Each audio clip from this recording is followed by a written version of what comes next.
So owning a Ferrari is one thing, daily driving it is another.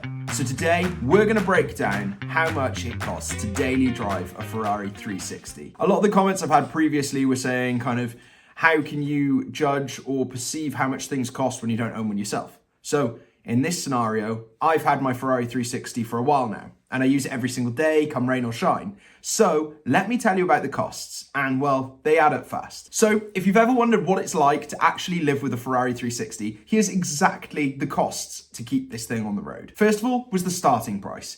I picked up my Ferrari 360 for £45,000, which for a mid-engine V8 Ferrari isn't bad at all, especially with that manual gearbox.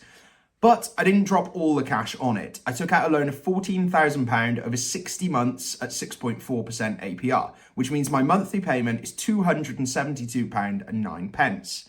That's before insurance, repairs, servicing, and of course, fuel. Then we go into insurance, and iconically, this car is cheaper than a Fiesta to insure. You'd be thinking insuring a Ferrari would cost a fortune, but the shocker is that my annual insurance for this car is £570 per year. That works out at £47.50 a month, and yeah, that's cheaper than a Ford Fiesta for most people. Proving supercar ownership isn't always as expensive as you'd expect until you get to the repairs. So when it comes to the repairs, obviously a 25-year-old supercar is going to come with them. So here's a few of the breakdowns, wear and tear items that I've done in the last year. So obviously this is where things get painful. A 25-year-old Ferrari is constantly going to need work. The nice thing out there is, luckily, there are cars that have been broken or breakers, so there are parts available. The issue you find, though, is you can't buy from main dealer. A lot of the time, they have infinite waiting lists for production, and they never make those parts. Or they do, but once they get a large enough order to then make a batch. So when it comes to daily driving a Ferrari, wear and tear and repairs are never cheap. So here's a breakdown of some of the little things that went wrong in the last year. Plenum and engine mounts, they were done this year, £250 with labour. Then oil leak fix, that was literally a screw that needed tightening, so that was £80 for the labour. Clutch pedal replacement, that isn't actually the pedal itself. There's a panel that goes along, basically it's a mounting bracket on the engine, and what had happened is it split due to probably the heat of the engine, cooling and contracting. Effectively, it had just finally given up the ghost.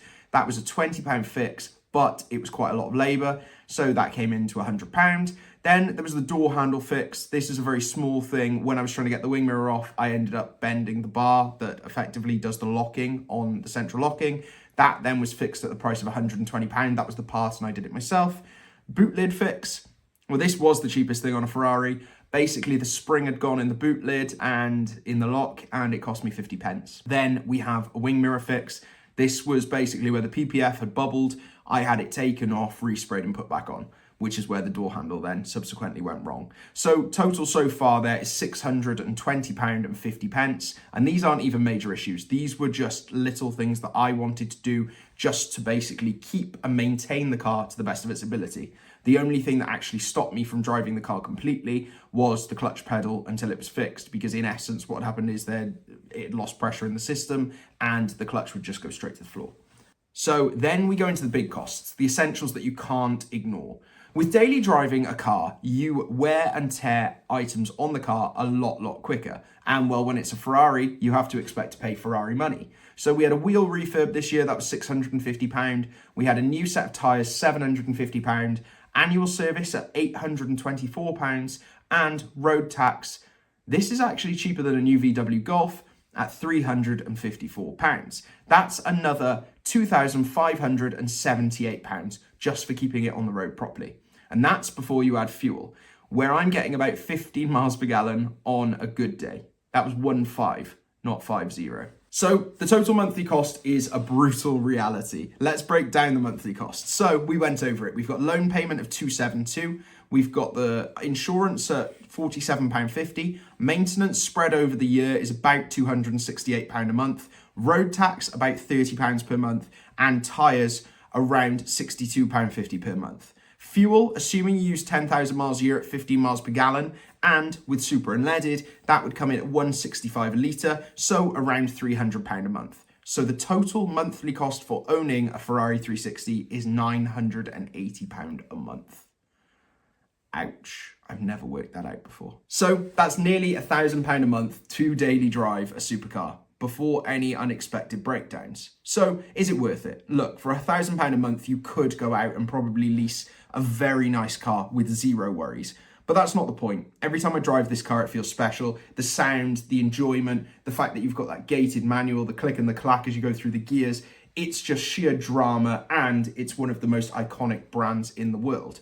So yeah, it is ridiculously expensive, but I would do it all over again. The key thing to always remember as well, if you buy well and sell well, all of a sudden, a lot of these costs will be negated by that difference. And well, yeah, it has cost me quite a lot to run, but when you see what you can then sell it for on the other side, hopefully I come out basically having driven my dream car for a lot less money than most would expect.